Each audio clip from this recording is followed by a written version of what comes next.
বউ, এই সকাল সকাল পুকুরে মুড়িটা যা খাওয়ালি না, মায়েরই বলছে মনটা গদগদ হয়ে গেল। বল তোর কি চাই?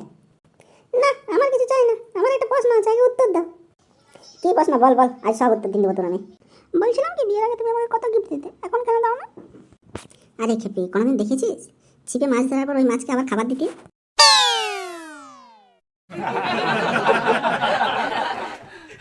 হ্যাঁ, কি বললে তুমি? আমি তোমার পত্নী আর তুমি আমাকে এমনি এমনি বললে?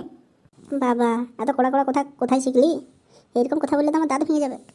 হ্যাঁ, তুমি না এমএ পাস, এই পত্নী কথাটার অর্থটাও তুমি জানো না? জানি জানি, সব জানি, কিন্তু বললে পরে তুই এখন রাগ করবি। না, আমি নাই রাগ করব, তুমি বলো দেখি পত্নী কথাটার মানে। শোন তাইলে, যে নিজের পতির পতনের কারণ সেই হচ্ছে পত্নী। এই বাবা, বউটা আবার রাগ করলো নাকি? যাই যাই, একটু তেলাই বকে।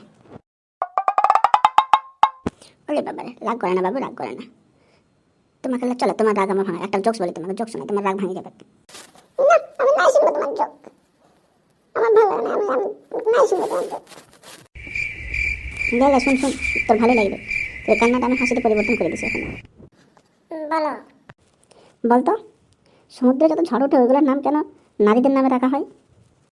মানে কি বলতে চাইছো তুমি? এই দেখ, যেমন আইলা, ফণি বা তিতলি। বলো বলো। এই বাবা, এটাও জানিস না? সংসারের বেলায় নারীরা ঝড় তুলবে আর সমুদ্রের বেলায় পুরুষরা যাবে ঝড় তুলতে।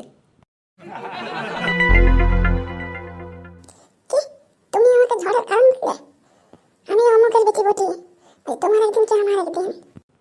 হ্যাঁ বো, তোমরা শুধু জোকসগুলো শুনলে হবে, ভিডিওটাতে লাইক আর সাবস্ক্রাইবও তো করে দিতে হবে। ঠিক আছে, তোমরা লাইক আর সাবস্ক্রাইবটা করে দাও, ততক্ষণ আমি বউটার একটু রাগটা কমানোর চেষ্টা করি, দেখি যদি রাগটা কমে।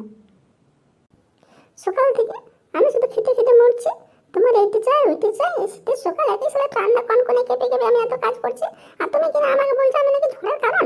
এরকম করলে তো হবে না, আমি এখনই তোমার আমি ব্যবস্থা করছি আমি তোমার। বাবা রেগে মেগে ঘর ঢুকে গেল, কি না কি করে বসে আবার। হ্যালো মা, তুই কার সাথে আমার বিয়ে দিলি? এই কোন কাল বড় সাথে আমার বিয়ে দিলি? আমার যে হাড় মাস জ্বালায় পড়ে সব খেয়ে দিল, আমি এখনই বাপের ঘর যাবো। আমি আর নাই থাকবো তোমার সংসারে, আমি বাপের ঘর চলে গেছি, থাকবে তুমি একা একা। তাহলে আমিও গেছি। তুমি আবার তোমার কোন 14 গোষ্ঠীর বাপের ঘর যাবে? আমি কার বাপের ঘর নাই যাবো, আমি গরিবদের দান করতে যাবো, গরিবদের খাওয়াইতে যাবো এখন। হ্যাঁ, পকেটে 2 টাকা নেই, আমার বলে নাকি গরিব দিয়ে খাবে, তা গরিব দিয়ে খাওয়ার কারণটা কি জানতে পারি?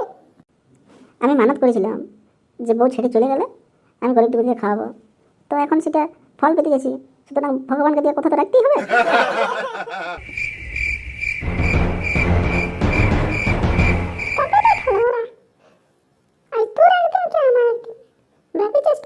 আমি তোকে ছেড়ে যাবো, সারা জীবন তোর খাটা আমি ভাঙবো, আর তোর একদিন কি আমার একদিন, এই ঝাঁটাটা দেখ, আজকে তোর ঝাঁটা পিঠা করে তোকে আমি তোর ঘর সব ভূত ভাগাচ্ছি আমি।